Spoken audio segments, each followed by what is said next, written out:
Miscarriage? Even after undergoing infertility treatment and getting pregnant? What have you done? My mother-in-law blamed me for the miscarriage. Her face turned red.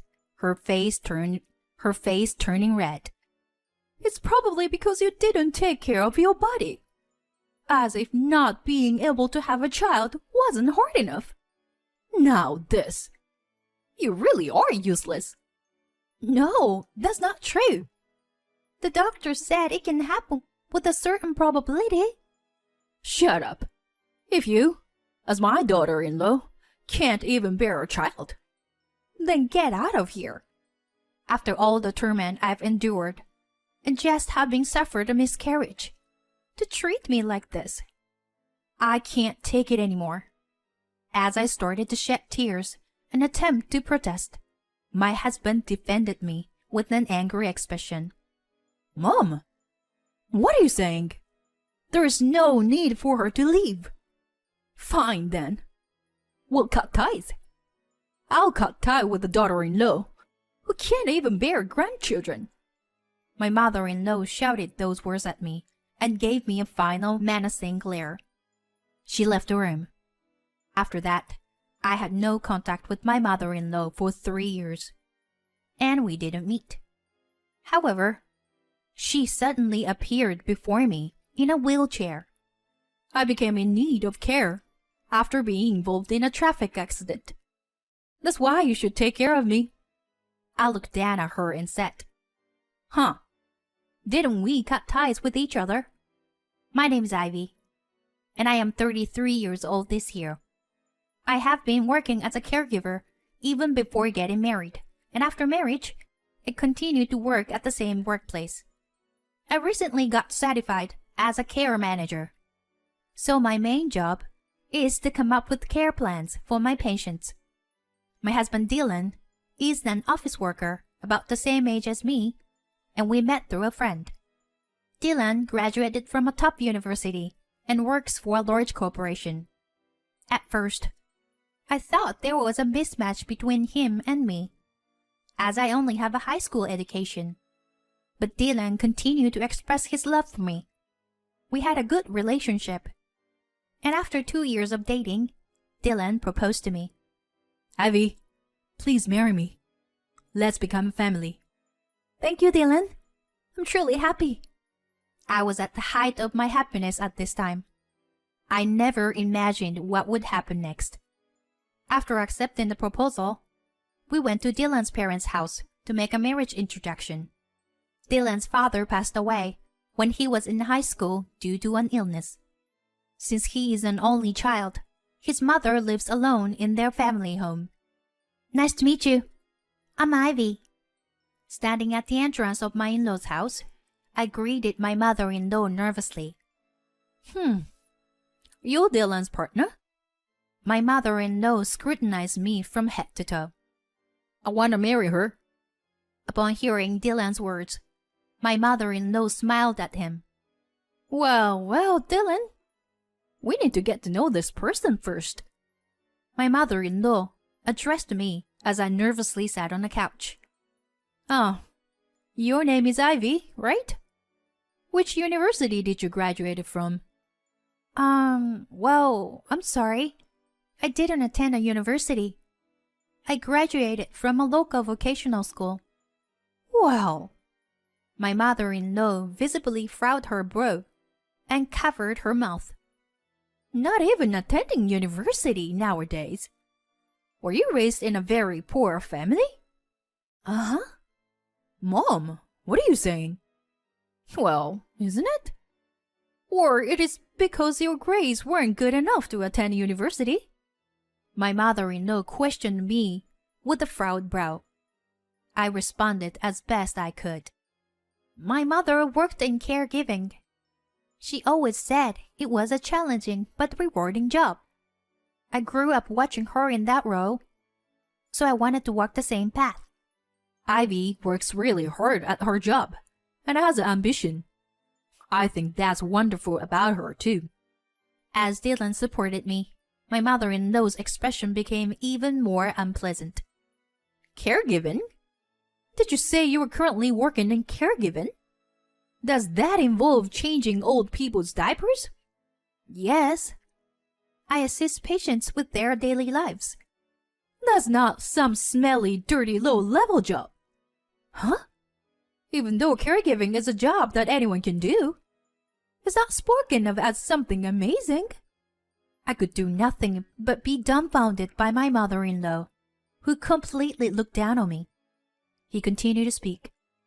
Dylan said he's bringing his marriage partner. I thought it would be someone wonderful, but someone who couldn't even go to college. And someone who works in caregiving. It's disappointing. What are you saying, Mom? Well, isn't it, Dylan? Maybe you should reconsider now. Should I help you find someone wonderful? Enough already. Let's go, Ivy. Dylan slammed the table, stood up, and pulled my arm. But Dylan... I was honestly flustered as well. But my mother-in-law seemed surprised by the fact that Dylan, who is usually calm, displayed his anger so openly. Dylan, what's wrong? Did something bother you? Mom, you're being extremely disrespectful to Ivy. No matter what anyone says, I'm gonna marry Ivy. Dylan! Dylan's clear declaration made me feel happy. Then, my mother-in-law let out a deep sigh. Fine. If Dylan insists on it, I'll approve of the marriage. Mom. But in return, Ivy, make sure you fulfill your duty as a wife. Have children quickly. Understood? Yes. And so, Dylan and I were acknowledged by our respective parents and decided to register our marriage. We rented an apartment, considering the distance from our workplaces. But I was a little concerned about it being close to my in-laws' house. I wanted to avoid getting involved with that mother-in-law as much as possible. It seemed like she didn't like me. And anyway, she shouldn't be interfering. My hopes didn't last long, as my mother-in-law started visiting our home almost every day, and began making snide remarks about various things. Ivy, there's dust accumulating on the curtain rail. Oh, I'm sorry. I have work on weekdays, so I was planning to do it on a weekend. Don't make excuses when you don't even have much work to do. Yes, I'm sorry. Such exchanges have become commonplace in our daily lives. Moreover, my mother-in-law would come over during the time when I returned from work. As if it were natural, she would have dinner with us. Ivy, what is this seasoning? What did you learn at your parents' house?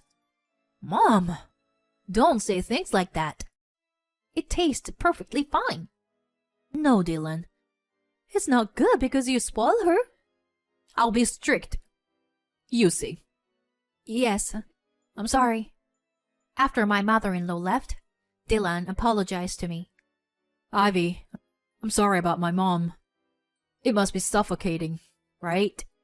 No, it's true. Then I am an inadequate wife. Besides, your mother is all alone. She might feel lonely. That was the only response I could give. Rejecting my mother-in-law, who rings the doorbell almost every day, it's something I cannot do. Furthermore, after a year of marriage, my mother-in-law started saying things like this. My friend Mrs. Smith just became a grandmother the other day. Oh, congratulations to her. My response excited my mother-in-law. And Mr. Davis and Mrs. Miller also have grandchildren. I'm the only one without grandchildren.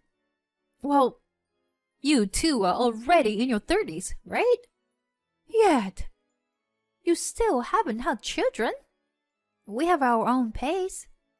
If you keep talking leisurely like that, you'll never have children. Hurry up and give birth to a child, so that I can have a grandchild. Understood? Yes. My mother-in-law started urging me to have a grandchild every time she saw my face. I felt the pressure myself as we were struggling to conceive. Dylan reassured me that there is no need to rush, but age is still a factor. We decided to visit an infertility clinic together. There, we were told that I have a difficult time getting pregnant. However, with diligent treatment, there is still a possibility of having a child. I was shocked by this result and ended up crying in front of Dylan. Dylan, I'm sorry. I'm just not in the right body for this. Well, what are you talking about, Ivy? I actually think it's perfectly fine for just the two of us to live together.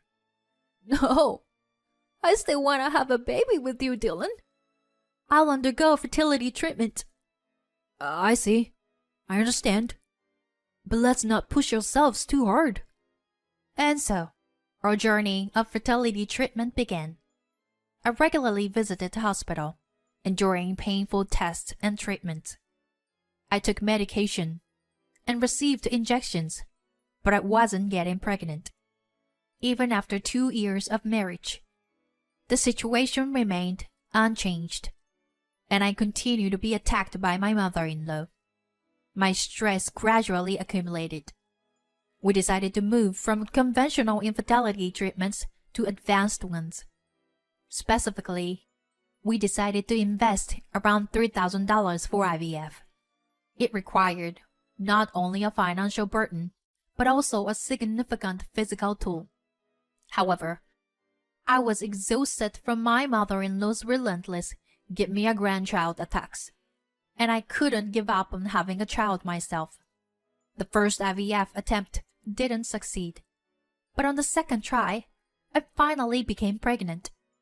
When I saw the positive result on the pregnancy test in the bathroom, I couldn't help but let out a cry of joy. Finally, I could get pregnant. I have to cherish and raise this baby with care.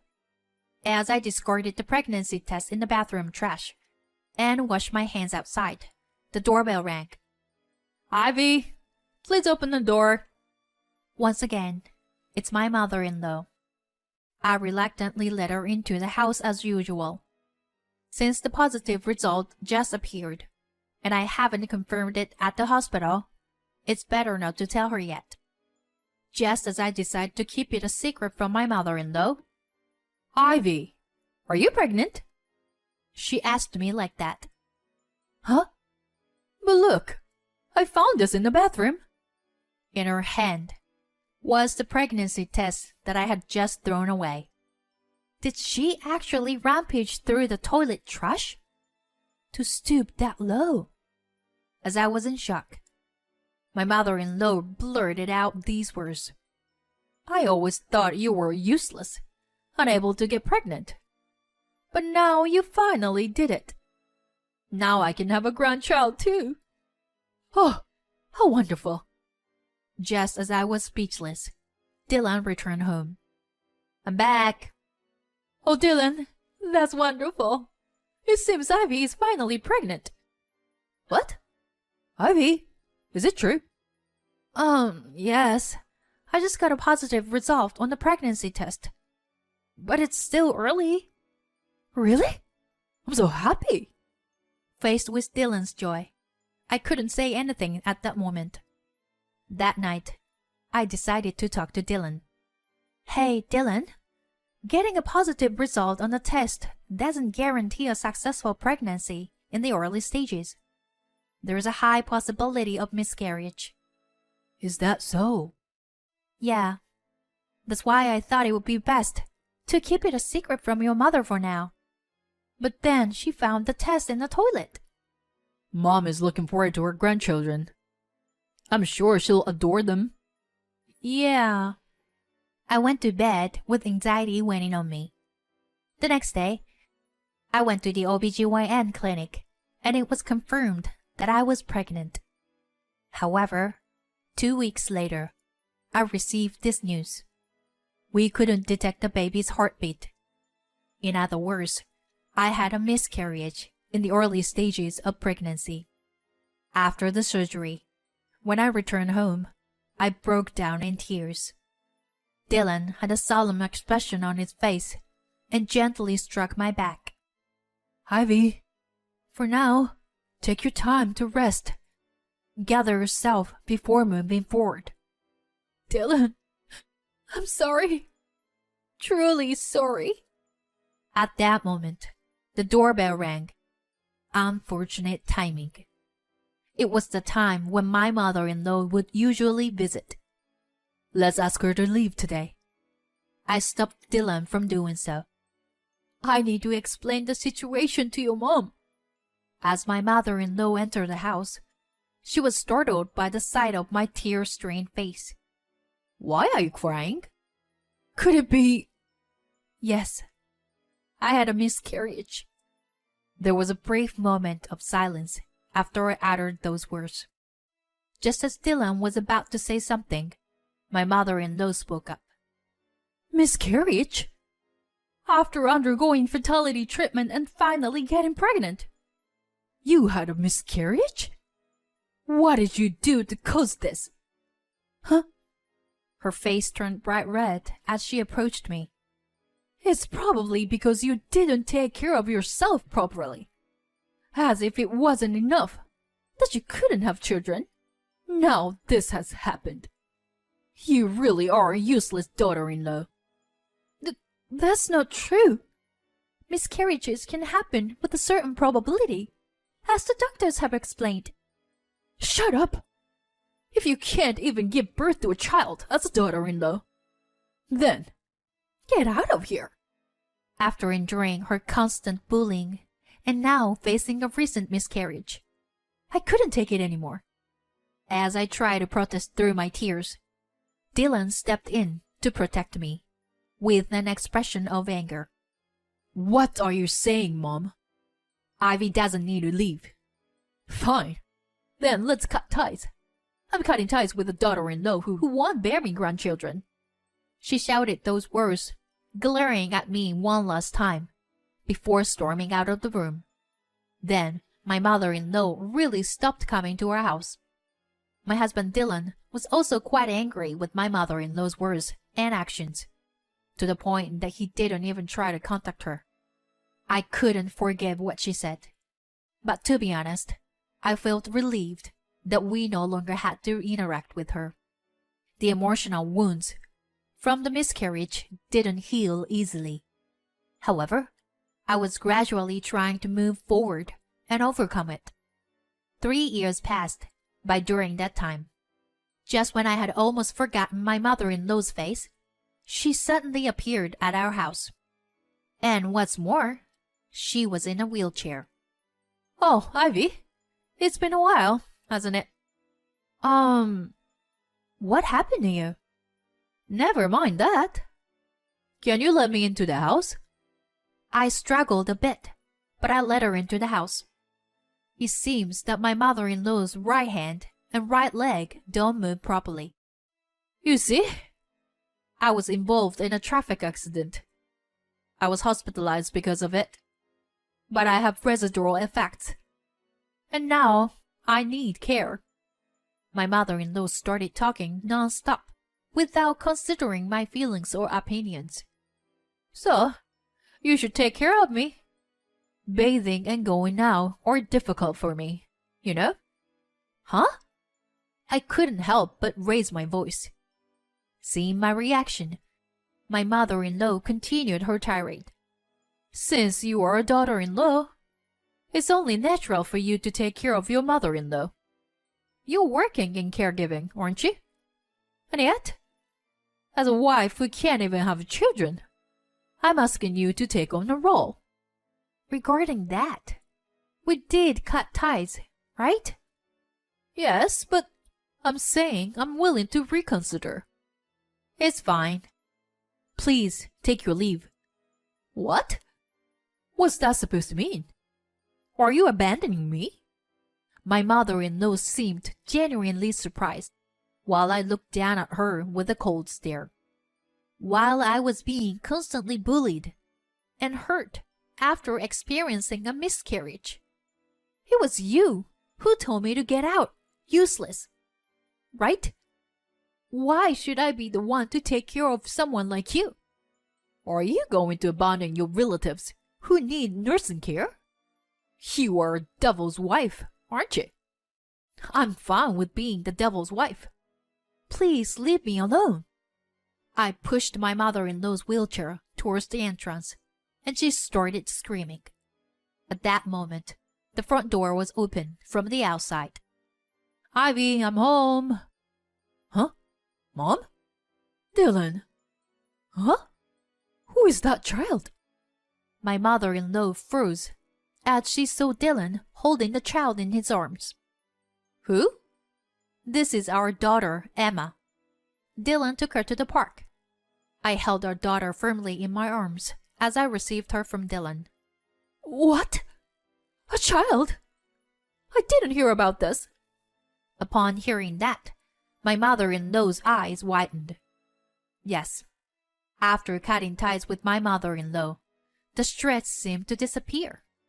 Thanks to that, we quickly conceived the child. The child was born safely, and our daughter is already 2 years old. Well, I didn't say anything. I can't believe someone would utter such abusive words to Ivy. It's not what I would expect from a mother. Dylan, you know how much I long to hold my grandchild, right? I'm aware of that, but even so, I can't let someone who hurts my wife off the hook. So, what do you need today? As Dylan casually said that, my mother-in-law's mouth was left agape. I explained the situation to my husband. Upon hearing this, Dylan furrowed his brow. There's no way I would let Ivy take care of you. Just go home already. What are you saying? That's right. I'm going to live here together. I want to be with my grandchild too. Ivy can take care of me. It's as simple as that. I said we cut ties, didn't I? I'm sorry, but I can't live together. I won't provide any caregiving. My mother-in-law squeaks and grits her teeth and tries to grab me. Dylan stopped it. Got it. I'll find a facility for you. Dylan? Just quietly enter the facility. That would be the best for you, right? Now, go home. Dylan took his mother, who was causing a commotion in her wheelchair, without any argument. Afterwards, his mother moved into a facility he had found. Initially, she contacted us repeatedly, asking to visit and see her grandchild. However, as we continued to ignore her, those requests gradually ceased. Neither Dylan nor I have visited her, and we have no intention of doing so in the future. She will spend her old age alone, with a disabled body, but I have no sympathy for her. However, I do not sympathize with her.